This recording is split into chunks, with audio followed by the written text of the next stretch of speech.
Welcome to my channel. I am Professor Morrison. The whisper you hear in the dark is not the wind. It is the language the past has chosen to speak with you. From which city and at what time are you watching us? Don't forget to subscribe and leave a like so you don't get lost in the darkness. Now, the story begins. Get ready.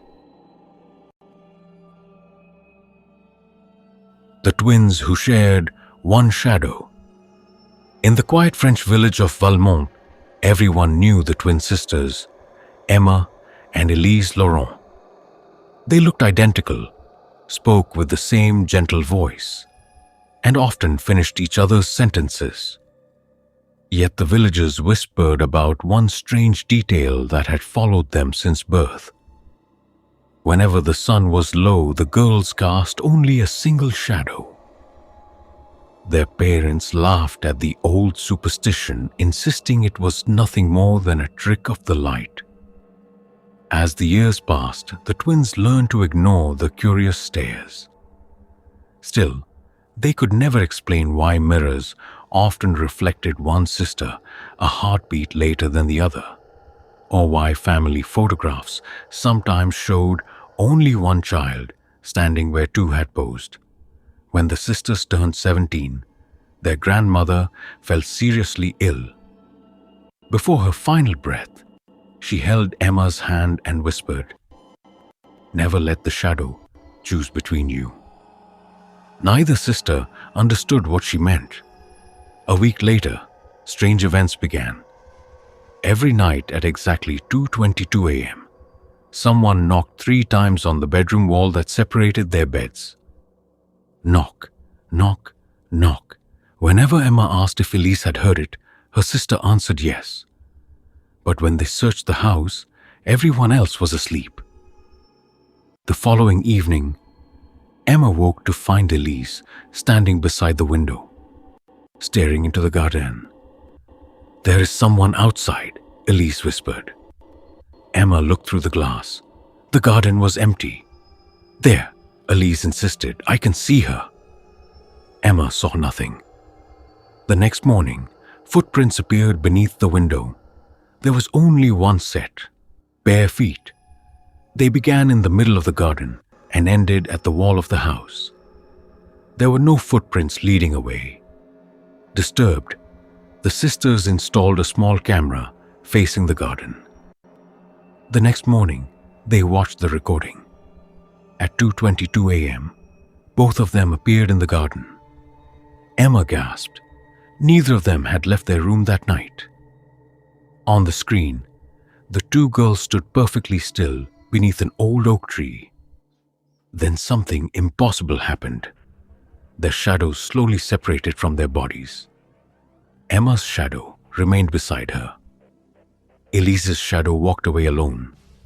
The recording ended with heavy static. From that day forward, Elise became different. She often answered questions before anyone had spoken. She knew who was standing behind closed doors. She smiled at empty corners of the house. Most frightening of all, she insisted she had begun dreaming of a third sister. "She isn't trying to hurt us," Elise said one evening. "She's waiting." Emma searched through old family documents hidden in the attic.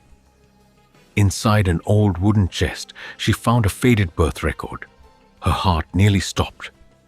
Their mother had not given birth to twins. She had given birth to triplets. The third baby, named Claire, had been declared stillborn. Tucked inside the record was a handwritten note from their grandmother. "Never speak her name. If she's remembered, she will return to claim the shadow she lost." Emma burned the note immediately. She never told Elise what she had found.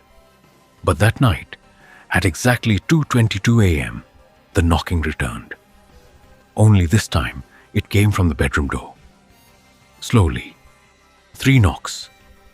Emma opened it. The hallway was empty. When she turned back toward the room, Elise was gone. The window stood wide open, despite the freezing air. Outside, beneath the oak tree, three young women stood hand in hand. All three had the same face, the same pale dress, the same calm smile. Before Emma could scream, the middle figure raised one finger to her lips. The next morning, the villagers found Emma asleep beneath the tree. She insisted she had always been an only child. No one in Valmont remembered a girl named Elise. The family albums now showed Emma growing up alone. Only one photograph remained unchanged. Taken on the sister's 17th birthday, it showed three identical shadows stretching across the grass. There was only one problem. The picture contained just a single girl. The Unseen Harvest of the Trans-Allegheny Asylum. My name is Travis, and I'm a historical architect tasked with conducting a structural assessment of the abandoned Trans-Allegheny Lunatic Asylum in Weston, West Virginia. For years, I dismissed the local stories about the hungry wardens of the stone halls as nothing more than regional lore designed to keep the site legendary for tourists. I was profoundly wrong. I have recently discovered that this massive stone structure is not merely a defunct asylum, but a structural harvest field for jinns, primordial and formless entities that have claimed these miles of corridors as their personal hunting ground. They do not hunt through physical force, as they have no need to touch anyone. They simply project their will upon a target, and the human life essence is instantly extracted, leaving behind nothing but a hollow, desiccated husk.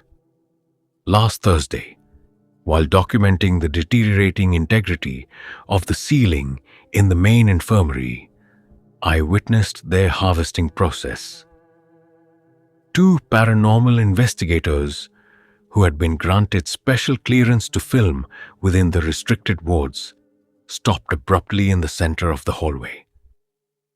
I watched them from the threshold of an adjacent room, and my breath hitched when the air around them became unnaturally heavy, thick with the scent of ozone and metallic decay. Without any physical interaction, without a single hand reaching toward them, their bodies petrified simultaneously, as if trapped in an invisible moment of intense stillness. Their expressions shifted from professional excitement to a state of total, abyssal abandonment. In a single synchronized heartbeat, a stream of dark, deep blood, under immense pressure, erupted from their eyes, ears, and mouths. It was an ejection of brutal efficiency, instantly staining the cracked gray floor beneath them, a vibrant, living crimson. They did not scream. They did not collapse in a struggle. They simply ceased to exist and fell to the ground like withered corpses. The decaying asylum seemed hungry, avidly absorbing the liquid until the cold stone appeared as if it had never received a single drop. Then their lifeless remains were lifted into the air by an invisible and powerful current, sucked toward a narrow, dark fissure within the vaulted stone ceiling.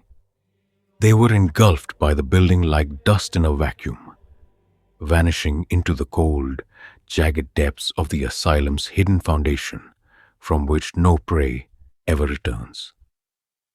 The silence that followed was crushing and suffocating. I remained motionless, a petrified witness to a cycle of death that has haunted this site long before our arrival. This site is not a former hospital. It is an altar demanding a rhythmic and constant tribute of human lives. Trans-Allegheny is a harvesting machine, a calculated location where the barrier between our world and the realm of the jinn is kept deliberately thin. My role as an architect is now moot. For I finally discern the patterns of how shadows cluster in the medical rooms and how the air cools near the blocked passages. Each ward is a marker for the graves of those who were chosen to feed the insatiable void. My end is approaching. I feel the weight of their gaze upon my back as the wind howls through the hollow window frames. I have abandoned all hope of escape, for I understand that the asylum has marked me as its next receptacle. I dissolve into the legacy of the stone expanse, a spark of consciousness destined to be erased by the same forces I had sworn to document. The building will claim my remains, and the cycle of the corridors will endure, while only my abandoned blueprints will remain to testify that I breathed and feared these invisible eyes that have now closed upon their final acquisition. The darkness waiting for its sustenance beneath these ancestral floorboards has completed its claim upon me.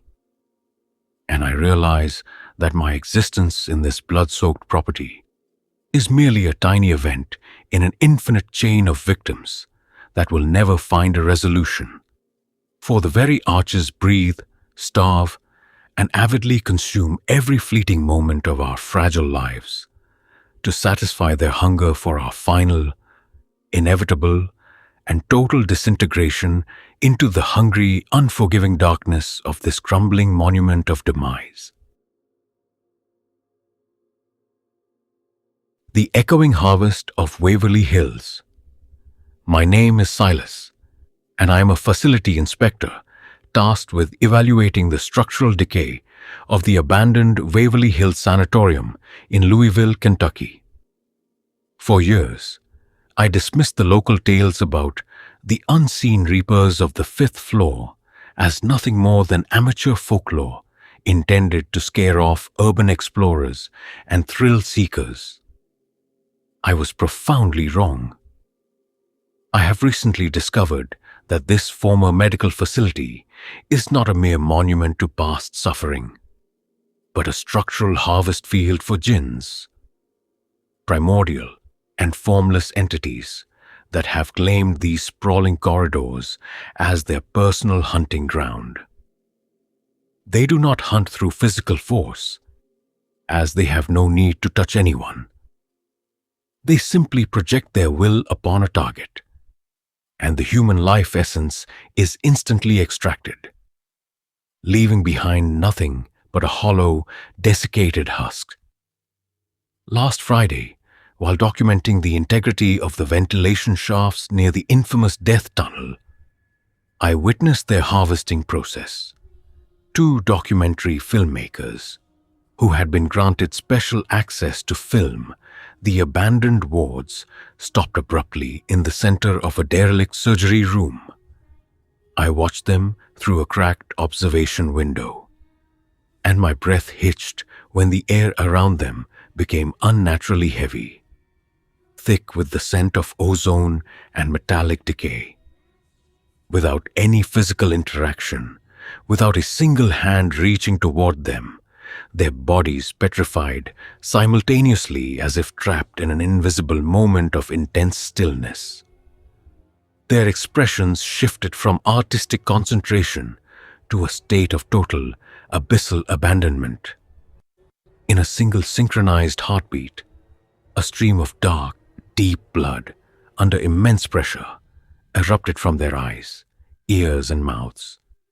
It was an ejection of brutal efficiency, instantly staining the cracked linoleum floor beneath them, a vibrant, living crimson. They did not scream. They did not collapse in a struggle. They simply ceased to exist and fell to the ground like withered corpses. The decaying sanatorium seemed hungry, avidly absorbing the liquid until the floor appeared as if it had never received a single drop. Then their lifeless remains were lifted into the air by an invisible and powerful current, sucked toward a narrow, dark fissure within the crumbling plaster of the ceiling.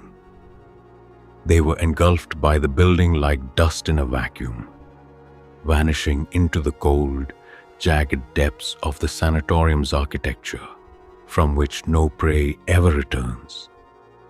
The silence that followed was crushing and suffocating. I remained motionless, a petrified witness to a cycle of death that has haunted this facility long before our arrival. This site is not a former hospital. It is an altar demanding a rhythmic and constant tribute of human lives. Waverly Hills is a harvesting machine, a calculated location where the barrier between our world and the realm of the jinn is kept deliberately thin. My role as an inspector is now moot, for I finally discern the patterns of how shadows cluster in the medical alcoves and how the air cools near the rusted gurneys. Each ward is a marker for the graves of those who were chosen to feed the insatiable void. My end is approaching. I feel the weight of their gaze upon my back as the wind groans through the shattered panes. I have abandoned all hope of escape, for I understand that the sanatorium has marked me as its next receptacle. I dissolve into the legacy of Waverly Hills, a spark of consciousness destined to be erased by the same forces I had sworn to evaluate. The structure will claim my remains, and the cycle of the corridors will endure, while only my discarded clipboard will remain to testify that I breathed and feared these invisible eyes that have now closed upon their final acquisition. The darkness waiting for its sustenance beneath these ancestral floorboards has completed its claim upon me. And I realize that my existence in this blood-soaked property is merely a tiny event in an infinite chain of victims that will never find a resolution. For the very beams breathe, starve, and avidly consume every fleeting moment of our fragile lives to satisfy their hunger for our final, inevitable, and total disintegration into the hungry, unforgiving void of this abandoned sanctuary of demise. The last taxi at Saint-Noix station. Everyone in the small French town of Saint-Noix knew one simple rule. If you ever found yourself alone at the old taxi stand after midnight, never get into the taxi that arrived without headlights. Most people laughed at the story. They believed it was nothing more than an old legend invented to keep teenagers away from the abandoned train station. Only the elderly refused to speak about it, lowering their voices whenever someone mentioned the mysterious taxi. Ethan, a 26-year-old petty thief, had never believed in ghost stories. One rainy evening, after stealing a wallet from a crowded cafe in Lyon, he boarded the last train heading toward the countryside to avoid the police. The train stopped unexpectedly at Saint-Noix station because of a signal failure. With no buses and no passengers left on the platform, Ethan noticed a lonely taxi stand beneath a flickering street lamp. A few minutes later, an old black taxi rolled silently out of the darkness. Its headlights were off. The driver's window slowly lowered. An elderly man wearing a faded cap smiled politely. "Need a ride?" Ethan hesitated for only a second before climbing into the back seat. The inside of the taxi was strangely cold. There was no smell of gasoline, no engine vibration, only silence. "Where are we going?" Ethan asked. The driver looked into the rearview mirror. "Where you were always meant to go." The taxi began moving. Outside, the road disappeared beneath a blanket of thick white fog. Ethan tried to check his phone, but the screen displayed only a single word: no signal. Minutes passed, or perhaps hours. The road never changed. No villages, no traffic, no lights, only endless forest. Then Ethan noticed something strange. Every few hundred meters, another taxi stop appeared beside the road. Each one was occupied by a motionless person waiting alone. None of them moved. None of them looked at the taxi. As they passed the third stop, Ethan turned toward the driver. "Why doesn't anyone get in?" The driver answered without blinking. "They're still waiting for someone brave enough to take their place." A chill ran through Ethan's body. He grabbed the door handle. Locked. The windows would not open. The driver quietly continued humming an old melody. Suddenly the taxi stopped. Ahead stood one final taxi shelter. Inside sat a young man with his head lowered. His clothes looked strangely familiar. Ethan stepped closer to the window. The young man slowly raised his face. It was him. The same eyes, the same jacket, the same frightened expression. The double smiled sadly. Then he whispered through the closed glass, "You should never have taken this ride." The taxi accelerated before Ethan could react. The road beneath them vanished. Outside the windows, there was nothing but darkness. No trees, no sky, no ground, only endless blackness. The driver finally spoke again. "Every thief believes escaping is easy." He reached toward the taxi meter. Instead of numbers, it displayed names. Dozens of them. Each name slowly faded away before another appeared. The final name glowing on the screen was Ethan's. The meter beeped once. "Your fare has been paid." The taxi stopped in front of Saint-Noir station once more. The doors unlocked. Ethan stumbled outside and watched the vehicle disappear into the fog without making a sound. Relieved, he hurried home, convinced it had all been a nightmare. The next morning, he discovered muddy footprints leading from his front door to his bedroom. They belonged to someone wearing old-fashioned leather shoes. Only one person in the taxi had worn shoes like those. Since that night, every time Ethan passes a taxi stand after midnight, he sees the same black taxi parked across the street. Its headlights are always dark, its engine is always silent, and the elderly driver is always waiting with one empty seat in the back. No matter which city in France he visits, the taxi somehow finds him. It never honks. It never leaves.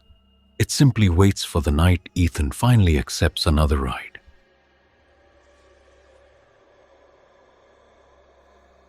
The third stepbrother. When 16-year-old Ethan moved into his stepfather's old countryside house in northern England, he expected awkward family dinners, unfamiliar rooms, and the challenge of living with his new stepbrother, Noah. The house itself seemed quiet enough, standing alone beyond a narrow road surrounded by tall trees. Yet from the very first evening, Ethan noticed something strange. Every family photograph displayed only him, his mother, his stepfather, and Noah.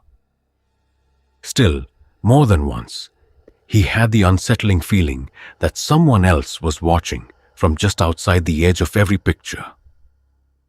His stepfather dismissed the feeling with a smile. "You'll get used to the house," he said. "It makes everyone imagine things." A week later, Ethan and Noah slowly became friends. They explored the attic, played old board games, and laughed about the strange noises that echoed through the walls every night. The sounds always came at exactly 11:47 p.m. 3 slow knocks followed by footsteps in the hallway. Whenever they opened the bedroom door, the corridor was empty. One rainy evening, while searching through dusty boxes in the attic, Noah discovered an old family album hidden beneath a loose floorboard. Most of the photographs looked ordinary, until Ethan reached the final page. There, standing beside Noah as a young child, was another boy. He wore the same smile, the same dark hair, the same age. "What happened to him?" Ethan asked quietly. Noah frowned. "There was never another brother?" They carried the album downstairs. But Noah's father turned pale the moment he saw the picture. Without saying a word, he closed the album and locked it inside a cabinet. Forget what you saw. That night, neither boy could sleep. At exactly 11:47, the familiar knocks echoed through the hallway. 1, 2, 3. Instead of hiding beneath the blankets, they quietly opened the bedroom door. The hallway was empty. Then another sound came from downstairs. A child laughing, soft, distant. The two boys followed the sound until they reached the living room. The locked cabinet stood open. The photo album lay on the floor. Its pages turned slowly by themselves, although every window was closed. When the last page stopped moving, the mysterious third boy was gone. Only an empty space remained between Noah and the background. Behind them, footsteps crossed the wooden floor. Neither Ethan nor Noah dared to turn around. The footsteps stopped just behind their shoulders. A whisper floated through the darkness. "You forgot me." Again. The lights flickered. When they finally gathered enough courage to look behind them, no one was there, but fresh, muddy footprints stretched across the floor toward the staircase. The prints were much smaller than an adult's. They followed them upstairs. Each step creaked beneath invisible weight. Halfway to the second floor, the footprints suddenly ended. Above them, a bedroom door slowly opened by itself. Inside stood an old wooden bed, covered with a white sheet. On the wall hung a faded drawing made by a child. It showed three brothers holding hands beneath a large oak tree. Someone had carefully scratched away the face of the boy standing in the middle.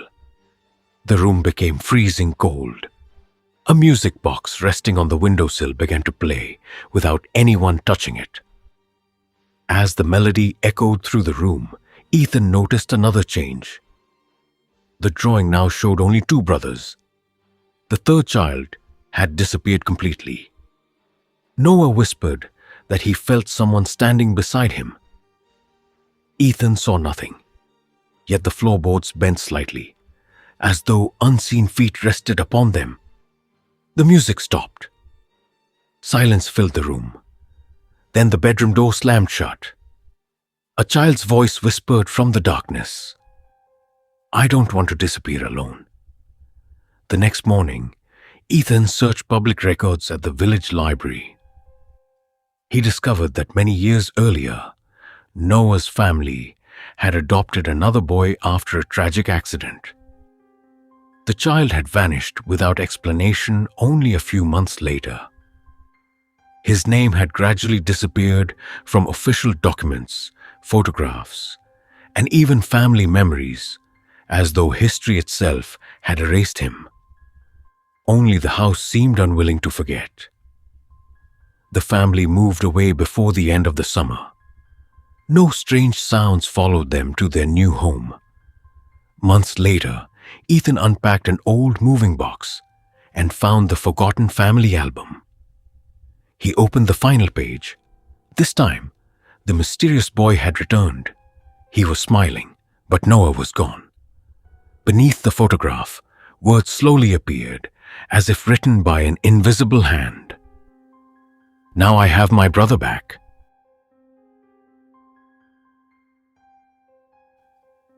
The last surgery. St. Clair Hospital stood on the outskirts of Rouen, France, overlooking a quiet river that disappeared into the morning fog. The oldest wing of the hospital had been abandoned for nearly 20 years after a mysterious electrical fire forced its closure. Although the damage had long been repaired, one operating room remained permanently locked. No official report explained why. Ethan Brooks, a 29-year-old biomedical engineer, arrived at the hospital to inspect equipment before the building's renovation. He had never believed in ghost stories. Faulty wiring, aging machinery, and frightened imaginations usually explained everything. Before leaving for the day, an elderly maintenance worker named Marcel stopped him. "Whatever you do," he said quietly, "don't open operating room 7 after midnight." Ethan smiled politely. "I'm here to fix machines, not chase ghosts." Marcel only nodded. "That room doesn't need electricity to wake up." Late that evening, Ethan continued working alone. Rain tapped softly against the windows, while the empty corridors echoed with the hum of emergency lights. At exactly midnight, every clock in the hallway froze. Then the lights flickered. His tablet suddenly lost connection to the hospital network. A cold draft swept through the corridor. Without warning, a metallic click echoed ahead. The heavy door marked operating room 7 slowly unlocked by itself. Curiosity overcame caution. Ethan pushed the door open. The operating room looked untouched by time. Stainless steel instruments rested neatly on polished trays. The surgical lamp hung above the table. Even though the power to the room had supposedly been disconnected years earlier, the air smelled faintly of antiseptic and something else. Smoke. Not fresh smoke, old smoke, like ashes trapped inside the walls. As Ethan stepped closer to the operating table, one of the heart monitors suddenly switched on. A flat line appeared across the screen. No electricity, no batteries. Yet the machine emitted a slow beep. Several seconds later, another beep. The sound echoed through the silent room. He searched for a power source but found none. Then another monitor awakened, and another. One by one, every machine surrounding the operating table came alive. The overhead surgical light burst into life, flooding the room with pale white light. Ethan instinctively shielded his eyes. When he looked again, someone was lying on the operating table. A patient, covered by a surgical sheet, completely motionless. His breathing became shallow. "Who's there?" he called. No answer, only another heartbeat echoing from the monitor. Beep, beep, beep. The sheet slowly sank, as though the body beneath it had vanished. The table was empty. Behind him, a tray of surgical instruments rattled. Scalpels vibrated gently. Forceps slid across the steel surface without anyone touching them. Then every instrument became perfectly still. A whisper drifted through the room. "Finish!" Ethan spun around. Nobody. Only the reflection of the operating lamp in the polished floor. He hurried toward the exit. The door refused to move. The handle was ice cold.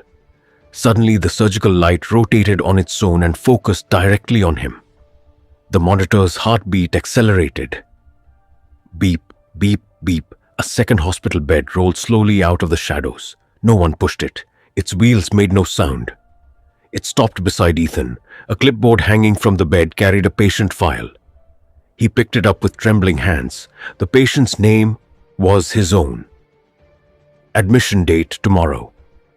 His pulse raced. The whisper returned louder this time. "The operation must be completed." The surgical lamp dimmed. The room fell into darkness.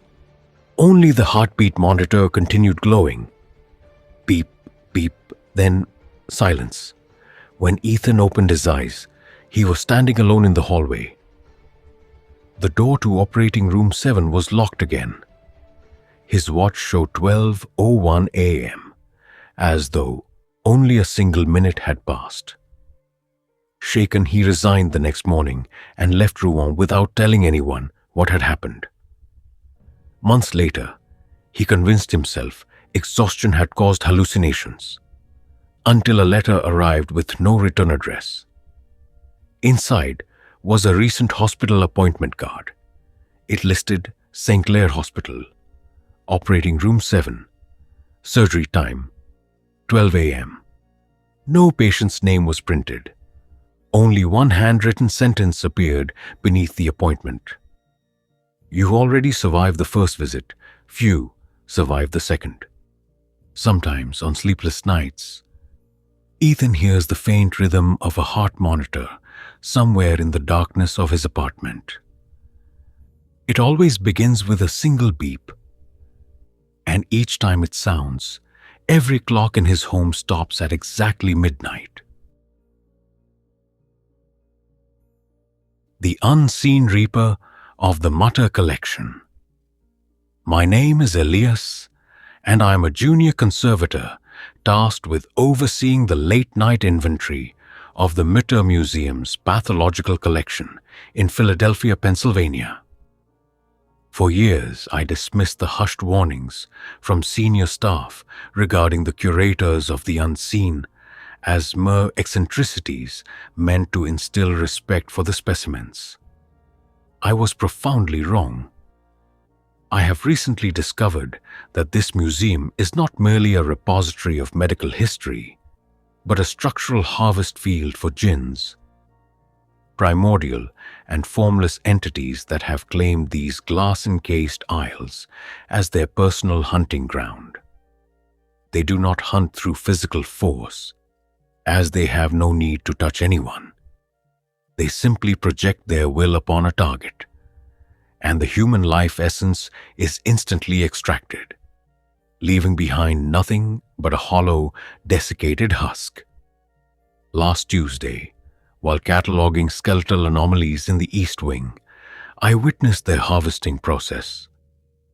Two visiting medical researchers, who had been granted rare after-hours access to study the collection, stopped abruptly in the center of the main gallery. I watched them from behind a heavy velvet curtain, and my breath hitched when the air around them became unnaturally heavy, thick with the scent of ozone and metallic decay. Without any physical interaction, without a single hand reaching toward them, their bodies petrified simultaneously in a posture of sterile, silent shock. Their expressions shifted from academic intrigue to a state of total, abyssal abandonment. In a single synchronized heartbeat, a stream of dark, deep blood, under immense pressure, erupted from their eyes, ears, and mouths. It was an ejection of brutal efficiency, instantly staining the polished floor beneath them a vibrant, living crimson. They did not scream. They did not collapse in a struggle. They simply ceased to exist and fell to the ground like withered corpses. The museum of the Mutter seemed hungry, avidly absorbing the liquid until the parquet appeared, as if it had never received a single drop. Then their lifeless remains were lifted into the air by an invisible and powerful current, sucked toward a narrow, dark fissure within the intricate molding of the high ceiling. They were engulfed by the structure like dust in a vacuum, vanishing into the cold, jagged depths of the building's hidden architecture, from which no prey ever returns. The silence that followed was crushing and suffocating. I remained motionless, a petrified witness to a cycle of death that has haunted this gallery long before our arrival. This site is not a museum. It is an altar demanding a rhythmic and constant tribute of human lives. The Mutter Museum is a harvesting machine, a calculated location where the barrier between our world and the realm of the jinn is kept deliberately thin. My role as a conservator is now moot, for I finally discern the patterns of how shadows cluster around the anatomical displays and how the air cools near the glass cases. Each specimen is a marker for the graves of those who were chosen to feed the insatiable void. My end is approaching. I feel the weight of their gaze upon my back as the street lights flicker through the tall windows. I have abandoned all hope of escape, for I understand that the museum has marked me as its next receptacle. I dissolve into the legacy of this collection, a spark of consciousness destined to be erased by the same forces I had sworn to manage. The building will claim my remains, and the cycle of the exhibits will endure, while only my discarded inventory log will remain to testify that I breathed and feared these invisible eyes that have now closed upon their final acquisition. The darkness waiting for its sustenance beneath these floorboards has completed its claim upon me, and I realize that my existence in this blood-soaked property is merely a tiny event in an infinite chain of victims that will never find a resolution, for the very foundations breathe, starve, and avidly consume every fleeting moment of our fragile lives to satisfy their hunger for our final, inevitable, and total dissolution into the hungry, unforgiving abyss of this house of anatomical decay. The Whispering Dungeon. No one in the small French village of Saint-Noir could explain why the ancient dungeon beneath the ruined fortress had remained sealed for over 200 years. Some believed it had once held dangerous prisoners. Others whispered that something far older had been locked behind its thick stone walls. Whatever the truth was, every generation repeated the same warning: never enter the dungeon after sunset. Detective Ethan Carter from the French National Police did not believe in legends. He had come to Saint-Noir to investigate the disappearance of 3 urban explorers who had entered the fortress only 2 nights earlier. Their backpacks had been found near the entrance, but there was no sign of the missing visitors. A local historian named Camille offered to guide him through the underground passages. She carried an old map that showed narrow tunnels twisting beneath the castle like the roots of an ancient tree. As they descended the worn stone staircase, the temperature dropped sharply. Their footsteps echoed through the darkness, yet strange sounds answered them from distant corridors. It almost felt as if someone was carefully matching every step they took. Ethan stopped. The echo continued. 1, 2, 3, someone else was walking. Camille shone her flashlight into the tunnel, but the passage was empty. They continued deeper until they reached a massive iron gate hanging half open. Rust covered every bar except the lock, which looked strangely polished. Beyond the gate stretched a circular chamber lined with dozens of prison cells. Every door stood open. Every cell was empty, yet soft whispers floated through the room. None of the voices spoke loudly enough to understand. They sounded frightened. As Ethan examined the floor, he discovered fresh footprints leading toward the far wall. Suddenly, the heavy gate slammed shut behind them. With a deafening crash, Camille rushed toward it. It would not move. At that exact moment, every whisper stopped. The silence felt heavier than the stones surrounding them. Then a child softly laughed somewhere inside the darkness. Neither of them could tell where the sound had come from. Ethan searched the nearest cell. Nothing. The second, empty. The third contained only a cracked wooden chair. As he turned to leave, the chair slowly rocked backward without anyone touching it. Camille whispered his name. She was staring toward the center of the chamber. A tall shadow stood there. It had no face, only a long black shape darker than the darkness around it. When Ethan raised his flashlight, the figure disappeared instantly. But every empty cell door began to close, one after another. Bang, bang, bang, until only a single cell remained open. Drawn by curiosity, Ethan approached it. Inside rested an old prison journal covered in dust. The final page contained only one sentence. The dungeon never keeps prisoners, it keeps visitors. The flashlight flickered. The whispers returned. This time they were perfectly clear. Stay with us. Cold air swept through the chamber. Invisible hands seemed to brush against Ethan's shoulders. Camille pulled him away, just as the last remaining cell door slammed shut by itself. Without warning, the iron gate behind them slowly creaked open. They did not hesitate. Both ran through the twisting tunnels as the whispers chased them, growing louder with every step. The echoes no longer sounded human. They reached the staircase and escaped into the fresh night air. Neither spoke during the drive back to the village.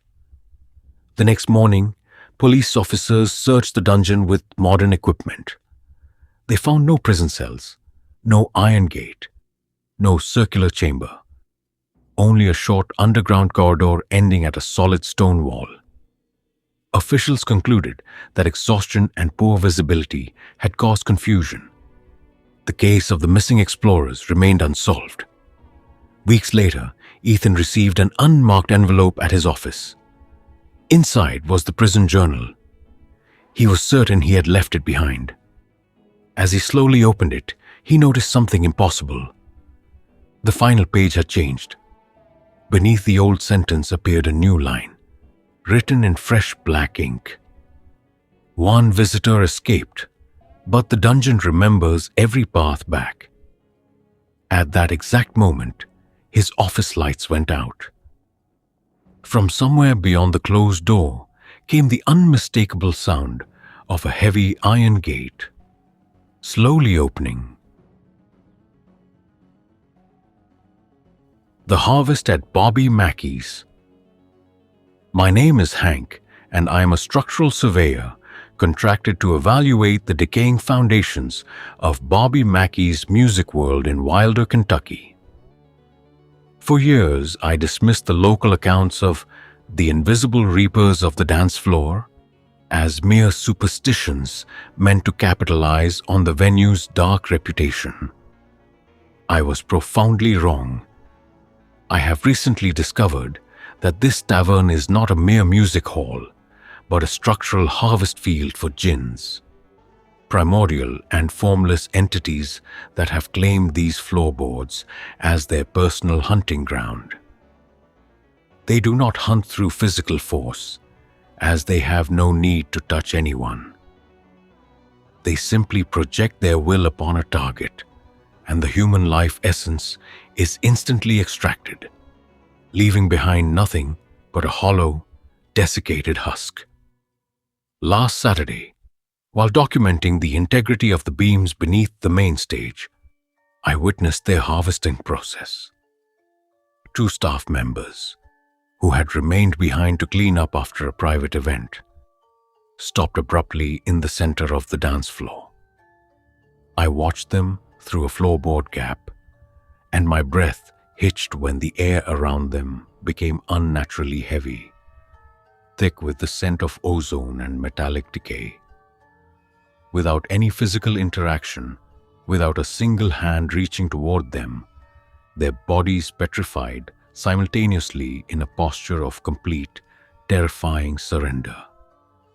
Their expressions shifted from the rhythm of their work to a state of total, abyssal abandonment. In a single synchronized heartbeat, a stream of dark, deep blood under immense pressure erupted from their eyes, ears, and mouths. It was an ejection of brutal efficiency, instantly staining the wooden floor beneath them a vibrant, living crimson. They did not scream. They did not collapse in a struggle. They simply ceased to exist and fell to the ground like withered corpses. The dance hall of Bobby Mackey's seemed hungry, avidly absorbing the liquid until the timber appeared as if it had never received a single drop. Then, their lifeless remains were lifted into the air by an invisible and powerful current, sucked toward a narrow, dark fissure within the rafters of the ceiling. They were engulfed by the structure like dust in a vacuum, vanishing into the cold, jagged depths of the building's architecture, from which no prey ever returns. The silence that followed was crushing and suffocating. I remained motionless, a petrified witness to a cycle of death that has haunted this site long before our arrival. This site is not a music venue. It is an altar demanding a rhythmic and constant tribute of human lives. Bobby Mackey's is a harvesting machine, a calculated location where the barrier between our world and the realm of the jinn is kept deliberately thin. My role as a surveyor is now moot, for I finally discern the patterns of how shadows cluster in the mirrors and how the air cools near the stage. Each booth is a marker for the graves of those who were chosen to feed the insatiable void. My end is approaching. I feel the weight of their gaze upon my back as the music stops. I have abandoned all hope of escape, for I understand that the building has marked me as its next receptacle.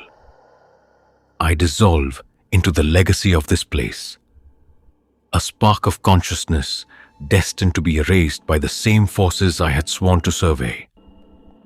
The floor will claim my remains, and the cycle of the club will endure, while only my discarded tape measure will remain to testify that I breathed and feared these invisible eyes that have now closed upon their final acquisition.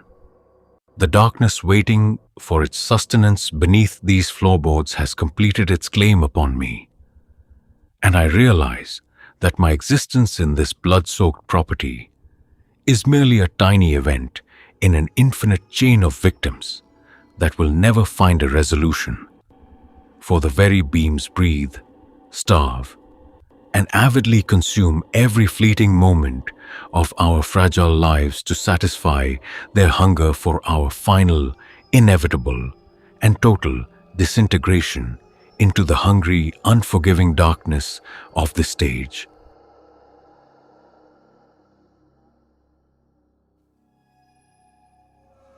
The whisper behind Mother's smile.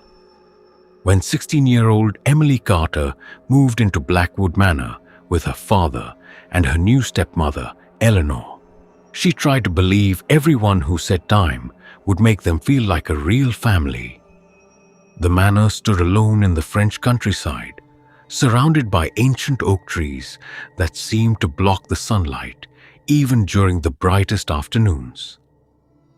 It was beautiful from the outside, but every hallway carried a silence that made Emily feel as though someone was always listening. Eleanor was kind, patient, and always smiling. She prepared breakfast every morning, remembered everyone's favorite meals, and spoke so softly that even arguments seemed impossible around her. Yet something about her smile never reached her eyes. Whenever Emily looked away, she often had the strange feeling that Eleanor was still watching her. The first odd event happened on Emily's third night in the manor. She woke to the sound of gentle humming outside her bedroom door. It was a lullaby she had never heard before. Curious, she opened the door, but the corridor was empty. The humming continued from somewhere downstairs. The next morning, Emily asked her father if he had heard it. He looked confused. "What humming?" Eleanor simply smiled. "You must have been dreaming," but Emily knew she had not been asleep. Over the following days, objects began moving on their own. Family photographs appeared in different places. Doors slowly opened during the night, and a rocking chair in the library gently swayed every evening at exactly 9 o'clock. One rainy afternoon, Emily explored the dusty attic. Hidden beneath an old white sheet stood a large portrait of a woman who looked almost identical to Eleanor. The only difference was her clothing, which belonged to another century. On the back of the frame Someone had written a single sentence. "She never leaves the house. She only changes her name." Emily felt a chill run through her body.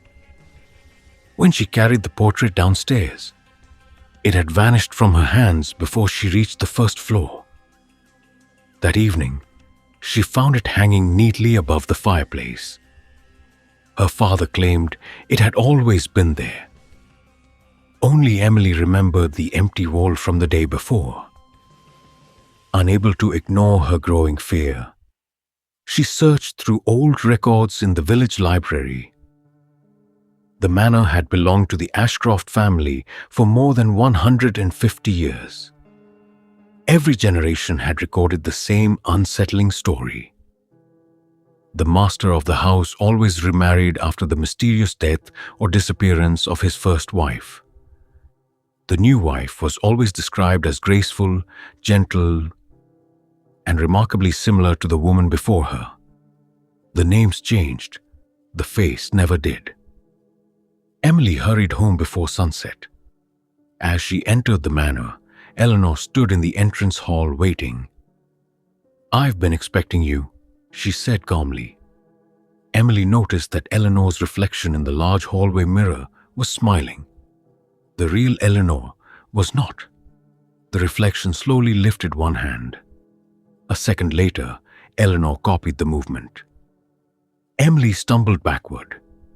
That night, she locked herself inside her bedroom. At midnight, soft footsteps stopped outside her door. Then came 3 gentle knocks. "Emily?" Eleanor whispered. "Open the door, sweetheart." Emily remained silent. Minutes passed. Then she heard another voice. It was her father's. "Everything is all right. She's gone." Relieved, Emily unlocked the door. The hallway was empty. At the far end stood only the mirror. Inside it, her father was knocking from the other side of the glass while Eleanor rested a hand gently on his shoulder. She looked directly at Emily. Then she smiled. The bedroom door slammed shut behind her. The next morning, the police found Emily wandering alone outside the manor. She insisted that her father was trapped inside a mirror. The officers searched every room. They found only Eleanor, calm as ever, preparing breakfast. She told them Emily had suffered from terrible nightmares since arriving. There was no sign of her father. His clothes, his photographs, and even his official records had disappeared without explanation. Years later, the manor was sold to another family. The neighbors welcomed the new owners warmly. They noticed the elegant woman who greeted them at the front door. She introduced herself with a gentle smile. "My name is Eleanor." Behind her, in the hallway mirror, another young girl could be seen silently knocking from the other side of the glass.